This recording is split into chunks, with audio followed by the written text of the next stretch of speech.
मनोज दादा तुम आगे बढ़ो। छत्रपती शिवाजी महाराज की। अरे तुमचं आमचं नातं काय? धन्यवाद। यानंतर मनोज दादा जरांगे पाटील।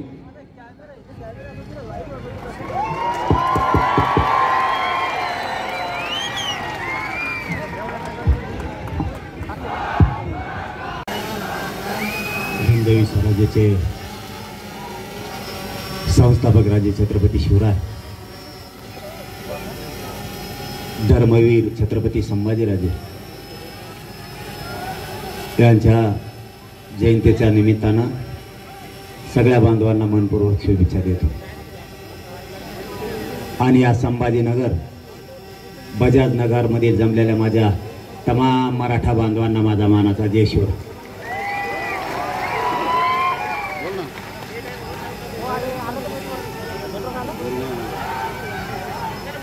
लोक म्हणते मराठा एक येत नाही आणि या संभाजीनगरच्या ग्राउंड मध्ये मराठ्यांना बसायला सुद्धा जागा नाही राहिली।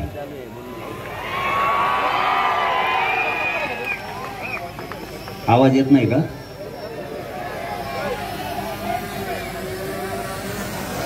आवाज येत नाही? अय बाबा आवाज वाढ वाढ वाढ कचून काय तू तर काय जायचं? संदीपकडे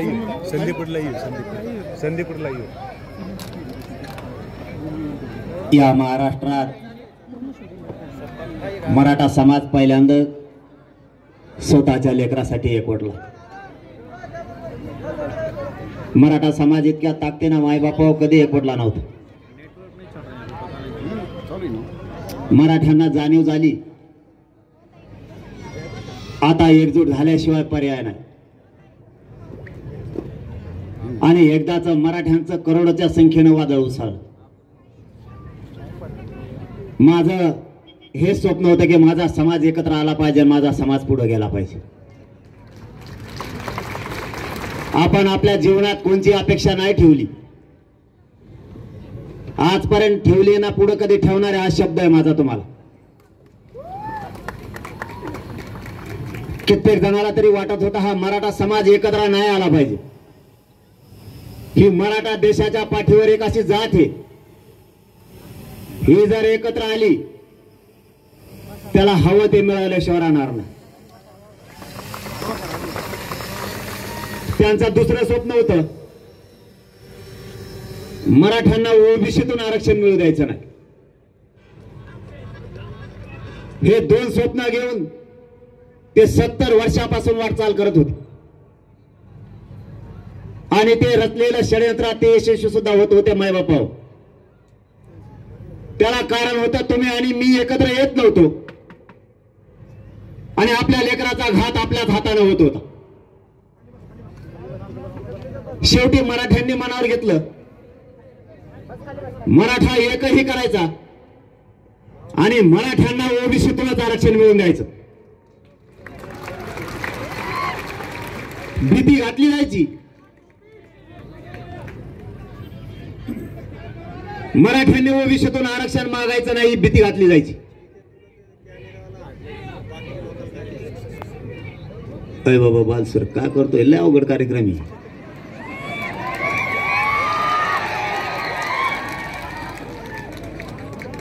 ते सगळं खरं आहे तुमचं, मागे दिसणार नाही पुढे, त्यांना मागे दिसायची गरजच नाही, त्यांना मी दिसलो पाहिजे।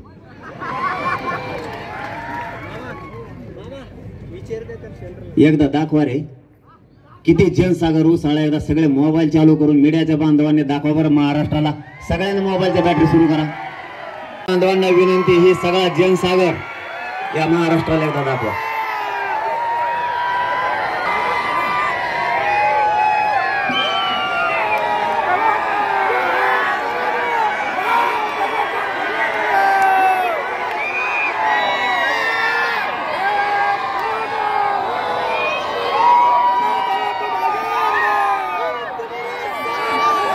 डेंजर आ गया मोबाइल है बस।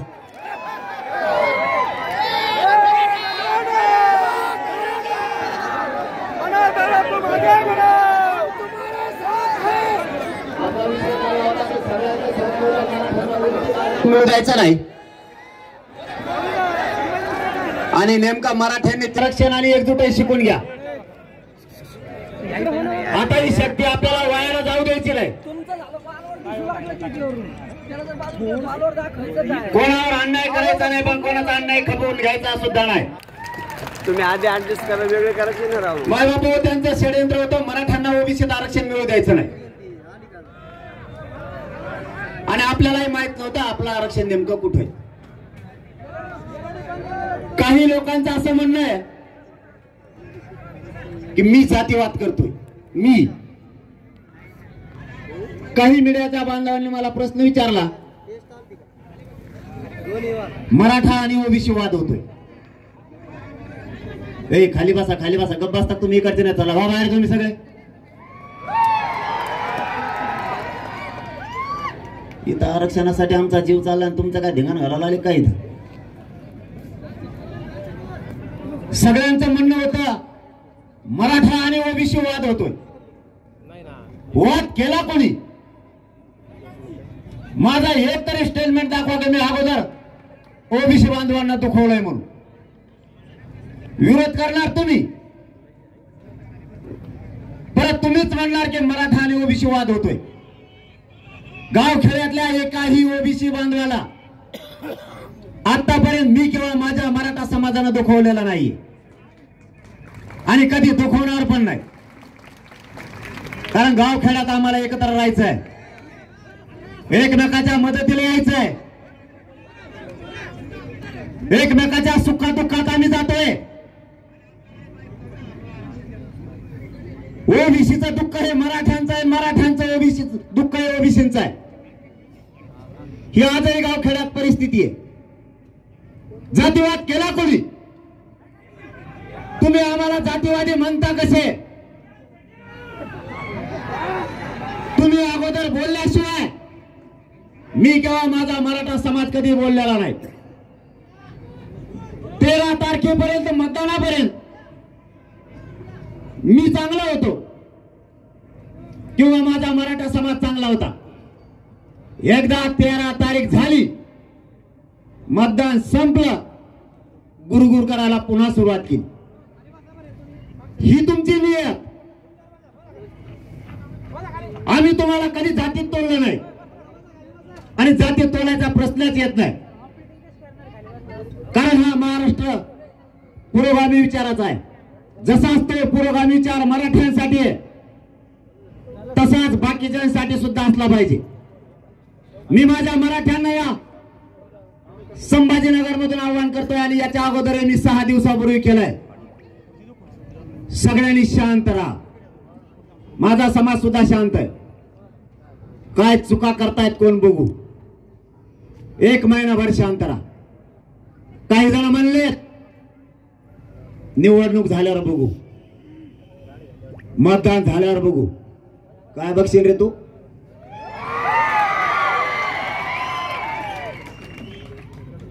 तरी पण मराठ्यांनी शांत राहा. कोण काय चुका करतंय आपल्याला काही शहाण्या माणसाने सांगितलंय. आपण शांत राहा. त्यांचेच लोक त्यांना पाडणार आहेत, नाव मराठ्यांचं घेणार आहे. आपण शांत राहा. कोण काय करतंय तुम्ही बघा. म्हणून त्या शहाण्या माणसाच्या शब्दावरती मी मराठ्यांना आवाहन केलंय आणि आजही महाराष्ट्रातल्या मराठ्यांना या संभाजीनगरच्या नगरीतून आवाहन करतो, सगळ्यांनी शांत राहा.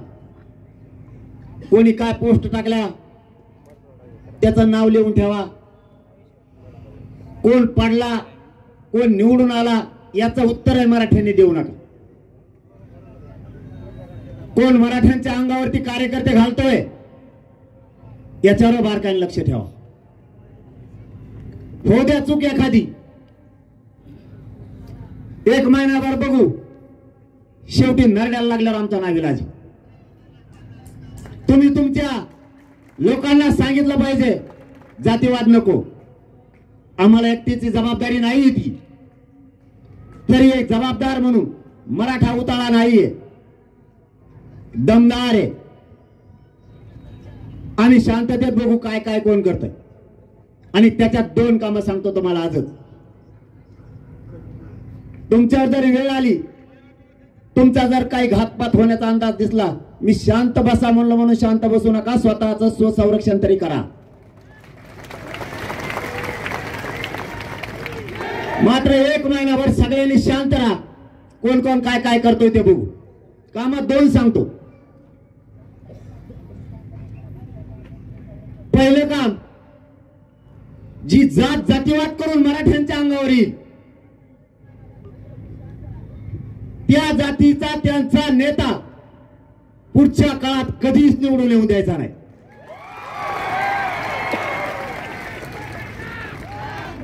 जाहीर त्याचं नाव घेऊन त्याला विरोध करायचा.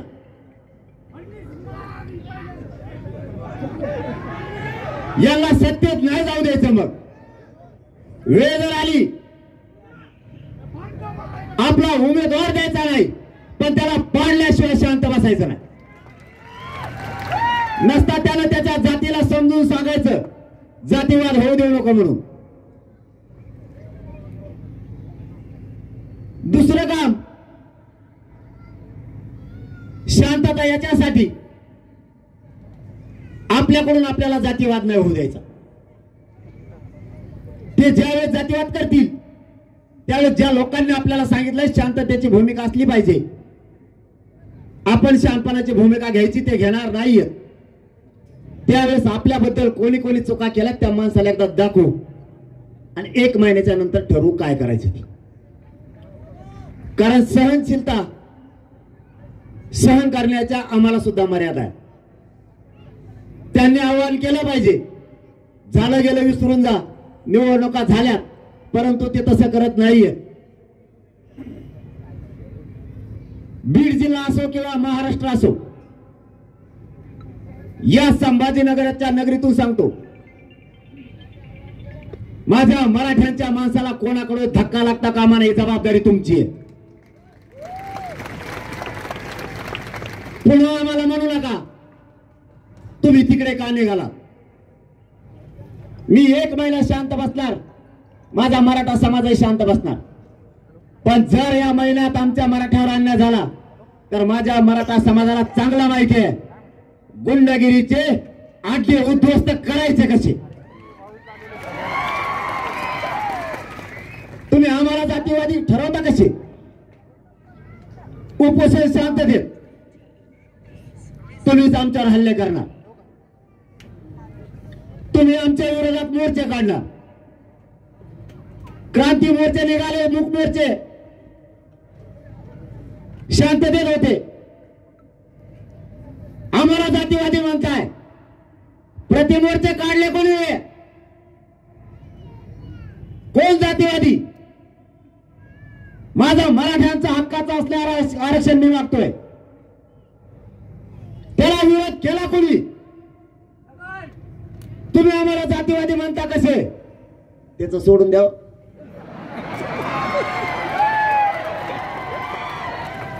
देव कुडालाच न राहिला, दिसला नाही तुम्हाला. आपल्या नादी लागल्यावर तसंच होत असतं. कारण मी एकदा मागा लागलो ना, दुमता टिमता करूस तर खाली टेकूस तर माग हटत नाही. म्हणूनच बाकीच्याला सांगतो, जातीच्या जीवावरती माझ्या मराठ्यावर अन्याय करू नका. तुम्हाला राजकारणातून कायम संपवेल मी आणि माझा मराठा समाज सुद्धा. तुम्ही आज निवडून येताल, पडताल, तुम्हाला वाटत असं होऊन गेलं, पुढे लगेच विधानसभा आहे. ज्या जातीच्या लोकांनी मराठ्यांना त्रास दिला तिथे वेळे प्रसंगी उमेदवार देणार नाहीत, पण तुला पाडल्याशिवाय मराठी माग हटणार नाही.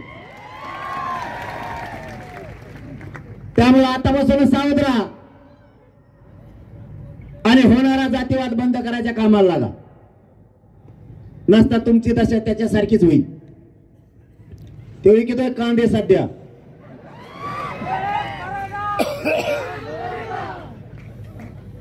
समाजाने काय करायचं आणि काय नाही करायचं हे आपलं फायनल ठरलंय. आपण सगळ्यांनी शांत राहायचंय, कोणी कोणावर टीका करायची नाही. आपल्यावर कोण पोस्ट करतोय, कोण वाद घडवून आणतोय याच्यावर बारकाईने लक्ष ठेवायचं. आणि आता निकाल लागल्याच्या नंतर कोणाचा जय जयकार करायचा नाही. पडणाराचा नाही आणि निवडून आलेलाचा नाही. माय बापा हो, त्या गुलालात माझ्या मराठ्यांना आनंद नाहीये. माझ्या करोडो मराठ्यांच्या लेकरांच्या डोक्यावरती आरक्षण देऊन गुलाल टाकायचा आहे, त्याच्यात आपल्याला आनंद आहे. आणि हे किती आडवे येऊ द्या, ते आपण घेणार आहे.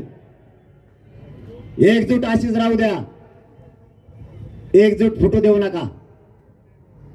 जात मोठे करायचे, जातीचे लेकर मोठे करायचे, यासाठी लढायचं. सगळे म्हणत होते मराठ्यांना ओबीसीतून आरक्षण मिळू देणार नाहीत. मिळालं का नाही? थोडं राहिलं आता सगळ्या स्वारीची अंमलबजावणी. ती बी आणल्याशिवाय माग हटत नाही, शब्द आहे माझा तुम्हाला.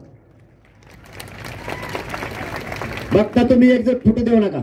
मला तर लय घाबरीत होते, तुम्हाला माहित आहे नाही का? आम्ही मला म्हणायचे ओबीसीतून जर आरक्षण मागितलं तर दंगली होत्या. म्हणलं कशामुळं? ते म्हणले ओबीसीतून तुम्ही आरक्षण मागू नका, वेगळा मागा. म्हणलं पण दंगली कशामुळे होत्या ते तर सांग.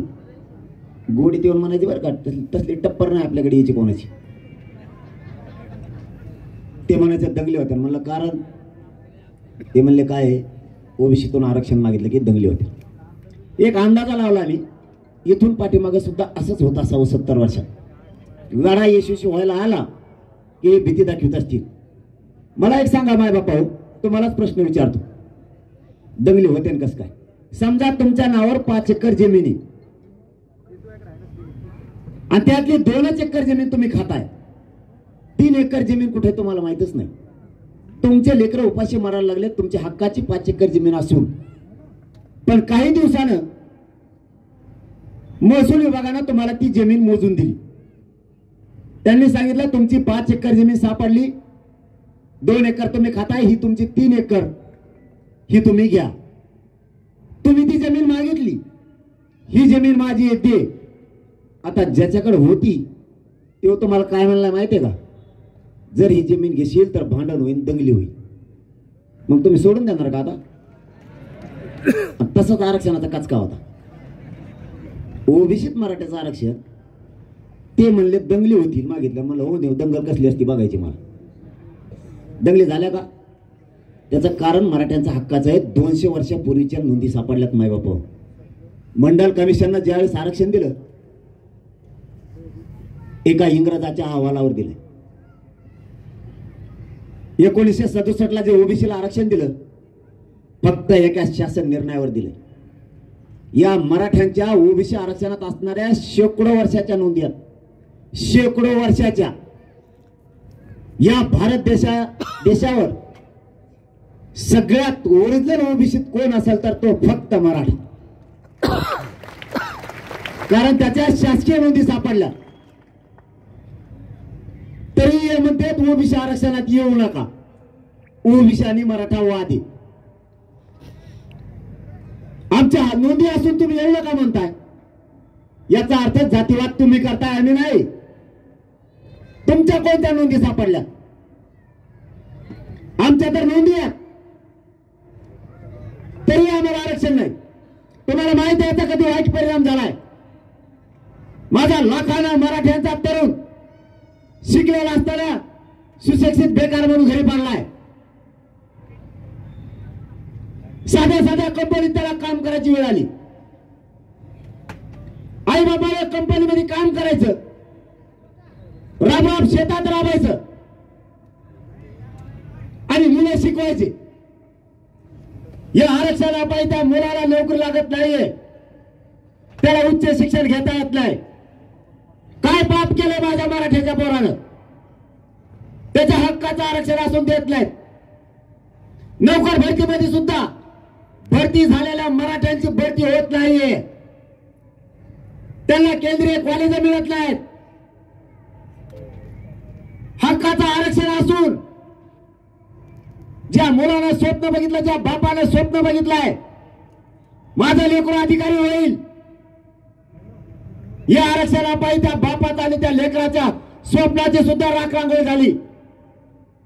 आरक्षणाची किंमत 1% हुकलेल्या लेकराला विचारा. ते घरी रडत येतं त्यावेळेस कळताय आरक्षणाची काय किंमत आहे. ज्या आई बापानं कर्ज काढून लेकरं शिकवले त्यांना विचारा आरक्षणाची काय किंमत आहे.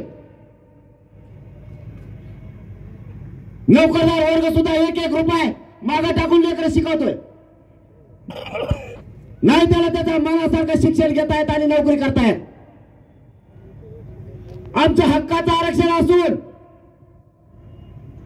तुम्ही आम्हाला म्हणताय ओबीसी आणि मराठा वाद होतोय. तुम्ही मराठ्यांना रोखू नका. कधीच ओबीसी आणि मराठा वाद होऊ शकत नाही. कारण की मराठ्यांचा हक्काच आहे. आम्ही कोणाचा हिसकून नाही घेत. खाल्लं तुम्ही खूप दिवस, आमचं आहे ते द्या म्हणतोय. कोणाच्या आरक्षणाला नाही धक्का लागत. कसा नाही लागत ते सुद्धा मोजा. ते येवल्यावाला म्हणतो आम्ही एकटे 60%. चल बघा तू म्हणतो तसं आता मराठ्यांना मोजा. 60% ओबीसी, 34% मराठा, किती झाले?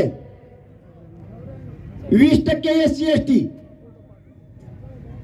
150% लोकसंख्या असते राज्याची देशाची. तू का बधीर समजतो का काय? आम्हाला खातो किती दिवस. दुसरा पॉइंट आणला म्हणे एसटी फुल भरलेली म्हणजे ओबीसी आरक्षणानं. नेते माझ्याकडे येतात बघा, मंत्री लोक चर्चाला, ते म्हणतात एसटी फुले राव. म्हणलं मला दार उघडून बघू दे. म्हणलोय मी, तुम्ही मीडियाच्या बांधवाच्या माध्यमातून बघितलं असेल. मीडियाच्या बांधवाने लय साथ दिली आहे मराठ्याच्या आंदोलनाला. त्याला म्हणलं एसटीचं दार उघड, मला डुकून बघून द्या. किती लोक बसले, ते एकटं टंगड्याला मग बसले. म्हणलं 7-8 खुर्च्यावर, त्याला टंगडी सकट बाहेर ओढतो. नाही म्हणते तसं बघता येत नाही. म्हणलं मग आम्ही ओबीसीतच घेत असतो, बघता येत नाही तर. एसटी फुल नाहीच आहे. यांनी काचा लावल्या, दार लावून घेतले, आत मोकळी, फक्त दुसऱ्याला बसू द्यायचं नाही. नियत चांगली नाही, खायची सवय लागली. चारी बाजूने लोकांचा वर पडायची सवय लागली. बरं त्यांनी एकट्यानं नाही खाल्लं. ओबीसी महामंडळ एकट्याने 80% खाल्लंय त्यांनी. 12 बोलवत्या दारांना वेगळा प्रवर्ग करायचा एका शासन निर्णयावर, किंवा नुसता सचिवाने किंवा सहसचिवाने जरी आज सूचना केल्या तरी 12 बोलवतेदारांचा वेगळा प्रवर्ग होतो. तरीही केला जात नाही. मुस्लिमांना आरक्षण दिलं जात नाही. दलितांचे प्रश्न सोडवले जात नाहीत. आणि ज्या आरक्षणाला धक्काच लागत नाही त्यांचा मराठ्यांना सगळ्यात जास्त विरोधी. आपल्यामुळे एनटी आणि व्हिजेंटीला धक्का लागत नाही, कारण त्यांचा वेगळा प्रवर्ग आहे. वंजारी बांधवांनी धनगर बांधवांना मराठ्यांच्या आरक्षणामुळे धक्का लागत नाही. आपलं भांडण 19% आरक्षणात, तरीही ते त्यांनाच बोलितो सभेला, तुम्ही या. त्याच्यात दम नाही ना. त्याला सभेला धनगर बांधावा लागतो, 12 बलुतेदार लागतो. एकदाही धनगर बांधवांना आरक्षण द्या असा एकही शब्द त्यांनी काढला नाही आतापर्यंत, एकही. पण मी शब्द दिलेला आहे, आणि मी एकदा शब्द दिलाय, मरायला सुद्धा भेट नसतो. धनगर बांधवाला आणि मुस्लिमाला आरक्षण कसं मिळत नाही तेच मी बघतो. हे मी त्यांना शब्द दिलेला खरा करून दाखवणार आहे. ते सोबत येऊ अथवा नाही येऊ. राजपूत हे लोक सत्तेत घातल्याशिवाय गप बसायचा नाही. आणि मग आपण काय करायचं? म्हणलं तुम्ही गारी का थोडे दिवस. मग नवीन डाव टाकला त्यांनी, म्हणले याला अटक करा मला. मग माझ्या विरुद्ध SIT नेमली. माहित आहे तुम्हाला? अर्ध्यालाच माहिती काय. माया पुढे आणून तर बसेल नाही तुम्हाला नसतं. SIT नेमली. आता हे मला जेलला टाकणार आहे. दुसरा एक डाव आहे, ते एक आणि आणखीन एक. रोज माझ्यावर 2-4 गुन्हे दाखल करतात रोज. का? त्याचं कारण मला राज्यातून तडीपार करायचं. डोक्याचं. आता मला राज्यातून तडीपार केल्यावर मी शान आहे. मी दुसऱ्या राज्यात जाईन, इकडे मराठी तिकडे बोलले, तिकडे राज्यात मोर्चे काढी. यांना सोडणार नाही मी.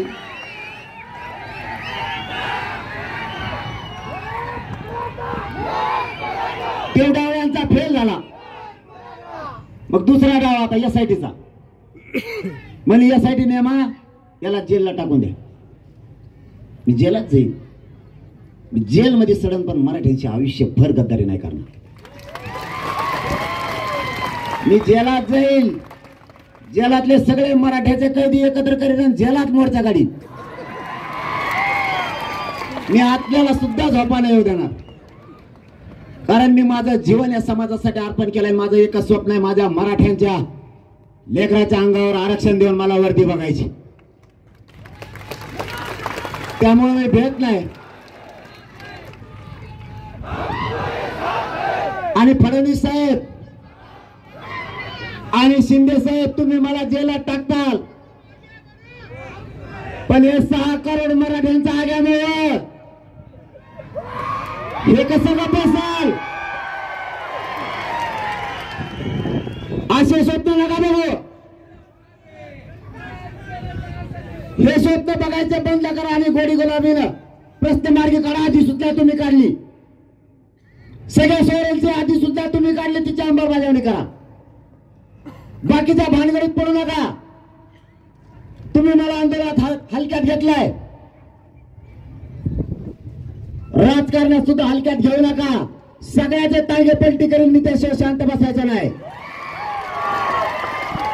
सगळ्या सोयऱ्याची अंमलबजावणी आम्हाला राजकारण नाही करायचं. ते माझा मार्ग नाहीये. मला आणि माझ्या समाजाला राजकारणात नाही जायचं.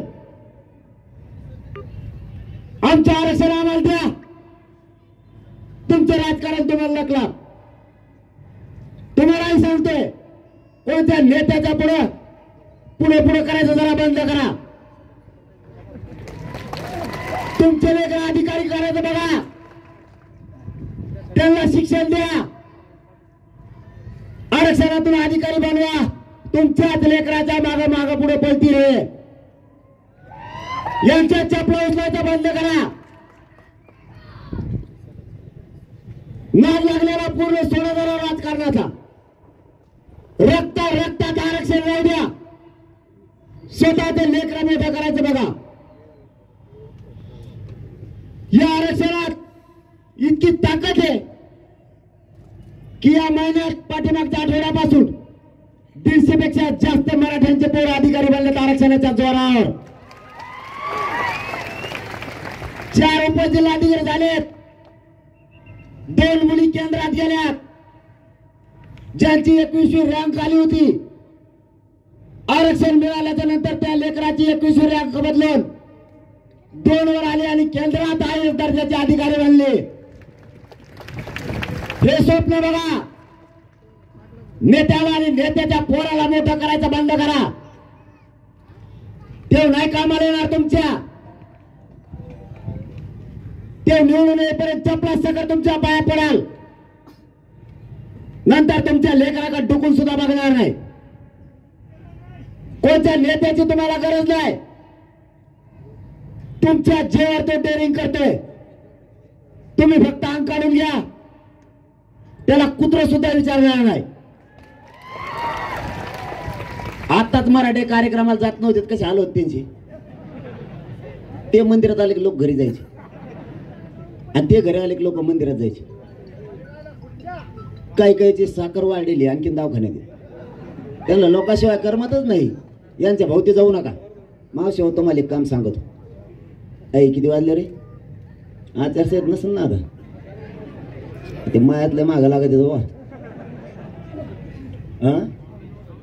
आज मग लय मोठं चालून द्या का का तुम्हाला जायचंय? बोलो का वची मग चलून राजभर माकर कार्यक्रम. मावशी हो तुम्हाला काम सांगतो. थांबई 9 वाजले का रे? मला भेवच वाटतं 9च्या पुढे हातात हात द्यायचं. 2 कामं करा मराठ्यांनी. आपल्या लेकराला आयुष्याचं आरक्षण द्या आणि मराठी व्यसनापासून लांब जा. जगाच्या पाठीवर प्रगत जात म्हणून फक्त मराठ्यांची असणार आहे. मला 9 वाजल्यानं मी हातात हात द्यायचाच बंद केलाय. हात धरला सोडितच नाही ती. तिने टाकलेली असती का गाणू महेश 7-8 फोटो काढित मलाच घोडे लावित. फक्त व्यसनापासून लांब जा, आपली जात प्रगत होणार. आणि बांध टोकराचे एक कमी करा. 5-5 पिढ्या झालेत लोक आपले बोलणार काय टोकरी तुरे दिवसभर गावात हिंडत इकडे तिकडे. तिसरा पार जातो खुरपं घेऊन बाण टोकरी तो काय टोकरी तुरे. 5-5 पिढ्या झालेत बोलणार. 1700 लोक मी 25-25 वर्ष न बोलणार एका जागेवर बसवले. या 8-9 महिन्याच्या आंदोलनाच्या काळात पोलीस स्टेशनला मराठींची एकही केस नाहीये. सध्या भांडणच करण्यात मराठी. दलित मराठा वाद कमी झाला, मुस्लिम मराठा सुद्धा वाद कमी झाला. आणि मलाच म्हणते वरून ह्यो जातीवाद करतो. म्हणजे इतके वाद कमी होऊन मला जातीवादी समजेना. आणि तुम्ही विरोध करता त्याचं काय. मावशी तुम्हाला एक काम सांगतो, तुम्हाला आवाज येतो का. एकाही नेत्याच्या पुढं पुढं करायचं नाही. हे घराच्या बाहेर चालले यांना रोज विचारायचं कुठं चालले. मला माहिती आहे तुमच्या जवळच यांचे खटके हे तुमच्या पुढे जात नाही. यांना रोज विचारायचं तुम्ही कुठे चालले. यांना लागलेला नाद लागलेला आहे साहेबाचा एक भैया ते शिकायला गेलं परदेशात तुमच्या मताच्या जोरावर. त्याच्या आजाला तुम्हीच मोठं केलं, त्याच्या बापाला तुम्हीच केलं, आणि त्याच्या पोराला तुम्हालाच मोठं करायचं आहे. आता जस काय मराठीने ठेका घेतला यालाच निवडून आणण्यात. 20-25 वर्षापूर्वी याजवळ मोटरसायकल नव्हती, 2 कोटीच्या गाडीत बसायला लागला येऊ. तुमच्या मताच्या जीव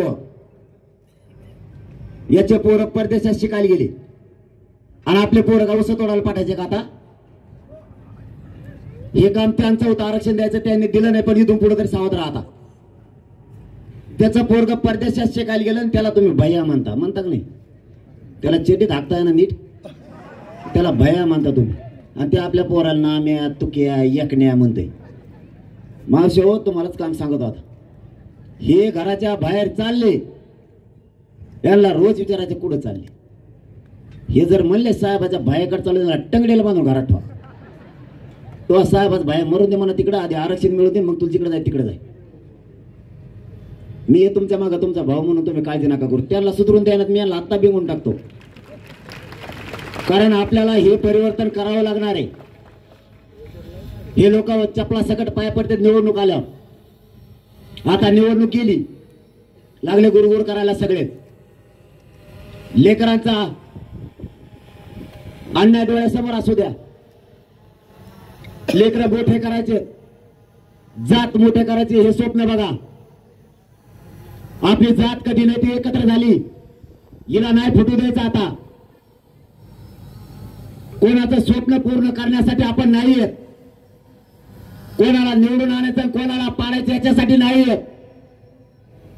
आपली जात आणि आपल्या जातीचे लेकर आपल्यासाठी मोठे.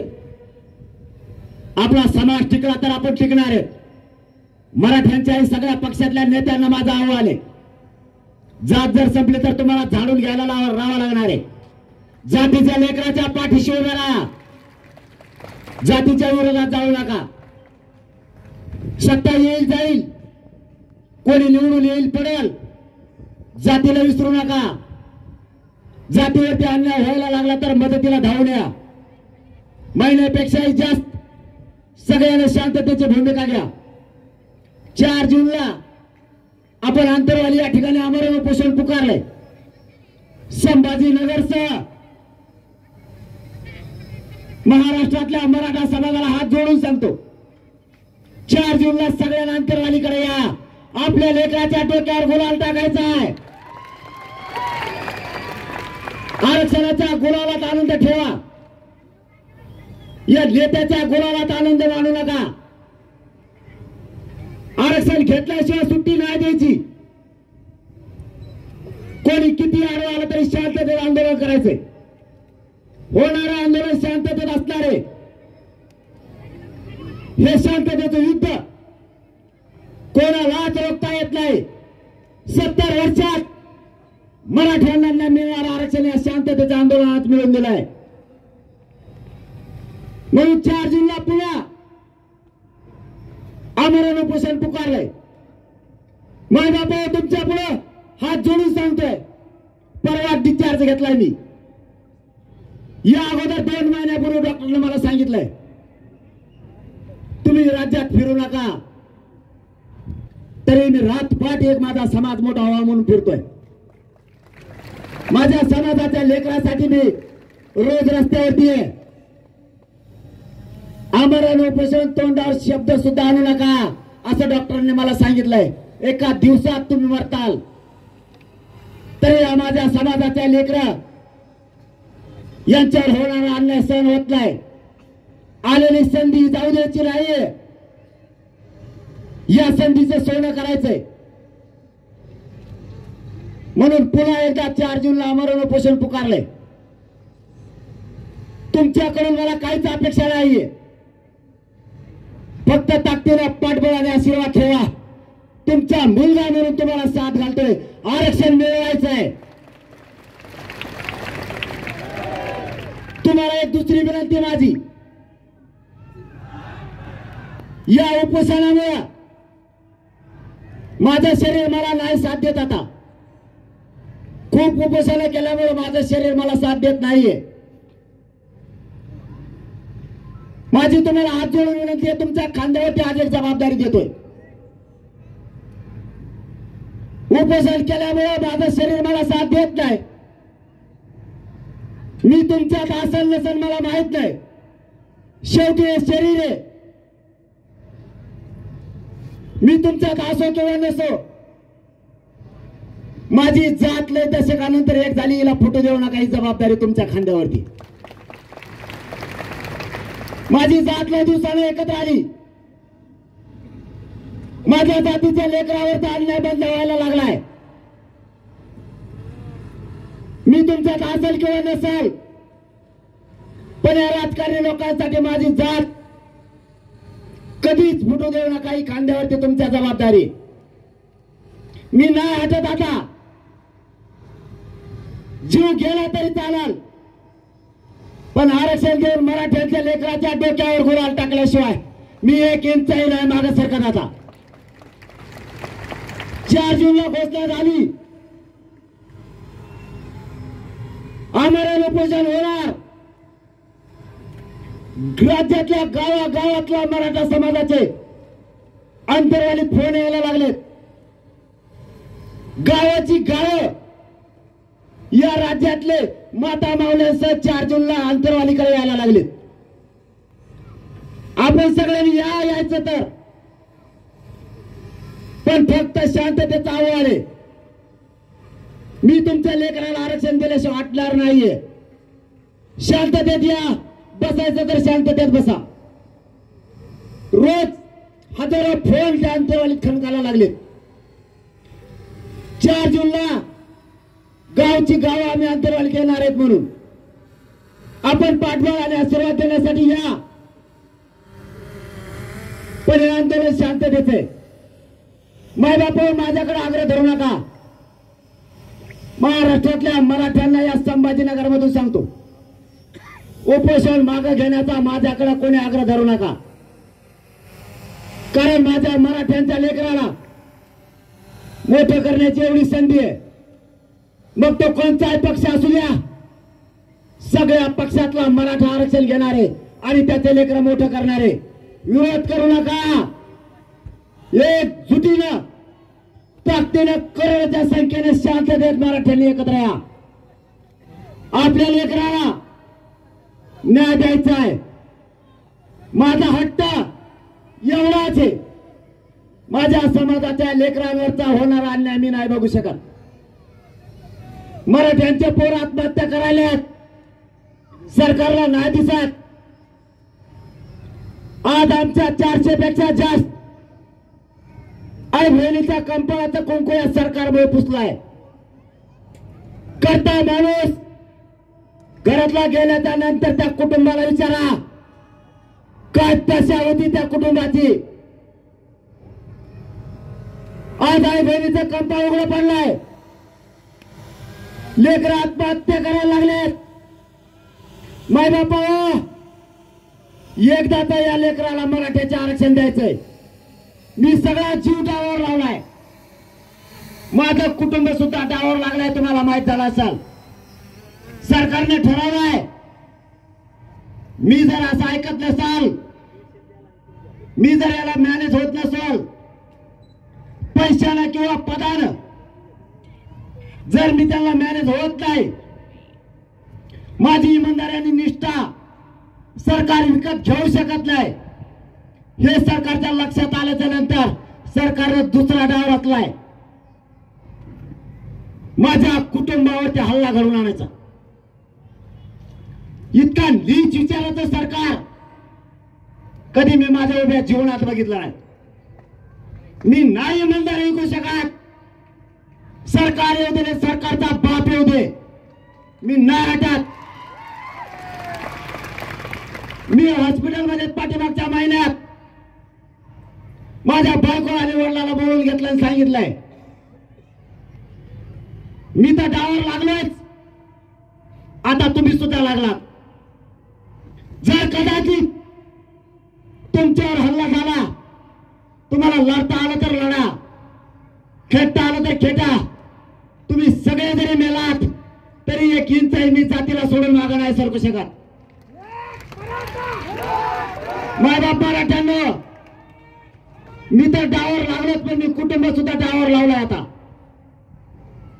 बापालाही सांगितलं आणि बायकोलाही सांगितलं, मेलं तर डोळ्याला ठेंबही आणू नको. आणि बापालाही सांगितलं, तुम्हाला 4 मुलं आहेत, एक जर गेला तर 3 मुलं होते समजा. डोळ्याला पाणी आणू नका, आनंद देत राहा. मी मात्र माझ्या मराठ्यांना उघड्यावर सोडून करोडो मराठ्यांच्या लेकराला आरक्षण दिल्याशिवाय जीव जरी गेला तरी मी मागे नाही हटू शकत. माझं रक्षण करायला माझा 6 करोड मराठा समाज खंबीर आहे. नाही गरज मला कोणाच्या आरक्षणाची. माझं फक्त तुम्हाला आव्हान आहे, सगळ्यांनी शांत राहा. कोणी जातीवाद करायचा प्रयत्न केला त्याला उत्तर सध्या देऊ नका. कोणती जात चूक करती ते आपण बघू. कोणत्या जातीचे लोक जाणून बुजून मराठ्यांना त्रास द्यायचा प्रयत्न करतात ते बघू. 1 महिन्याच्या नंतर ठरवू, निर्णय लागल्यावर बघू काय करायचं ते. पुन्हा माझा तुम्हाला शब्द आहे, 4 जूनला आम्हाला उपोषण सुरू होत आहे. पाठबळ असू द्या. तुमच्या साथीची मला गरज आहे, तुमच्या आशीर्वादाची गरज आहे. तुमच्या पाठबळावर मी तिथं जीवाची बाजी लावून लढतोय. आपल्याला मराठ्यांच्या लेकराचं कल्याण करायचंय. माझं काही स्वप्न नाहीये करोडो मराठ्यांचे लेकर मोठे व्हावेत, तुमचं लेकरं आनंदी जगावं, हे स्वप्न घेऊन मी घराच्या बाहेर. तुम्हाला जाता जाता शब्द आहे माझा, मी जेलमध्ये जरी सडलो किंवा आंदोलन करताना तरी बलिदान गेलं तरी तुमच्या लेकराच्या डोक्यावर आरक्षण देऊन गुलाल टाकल्याशिवाय एक इंचही मागे सरकारणार नाही. शब्द तुम्हाला देतो आणि थांबतो. धन्यवाद. जय शिवराय. मला धन्यवाद व्यक्त करतो. असंच आपण आयुष्यभर माननीय म्हणून दादांचं म्हणणं, सगळ्यांनी टॉर्च लावा, टॉर्च, आणि इकडे करा टॉर्च. टॉर्च ओपन करा आपल्या मोबाईलच्या आणि जोरात घोषणा द्या, एक मराठा, एक मराठा. छत्रपती शिवाजी महाराज की, छत्रपती संभाजी महाराज की. जागा करा प्लीज. सगळे बाजूला. शिवभक्तांनी विनंती आहे, सगळे जागा करा बाजूला. पुन्हा एकदा सर्व पत्रकार बंधूंचं सहयोगी समितीच्या वतीनं मनापासून धन्यवाद व्यक्त करतो आणि सगळ्यांना विनंती करतो की आपण मध्ये आपल्या घरापर्यंत पोहोचायचंय.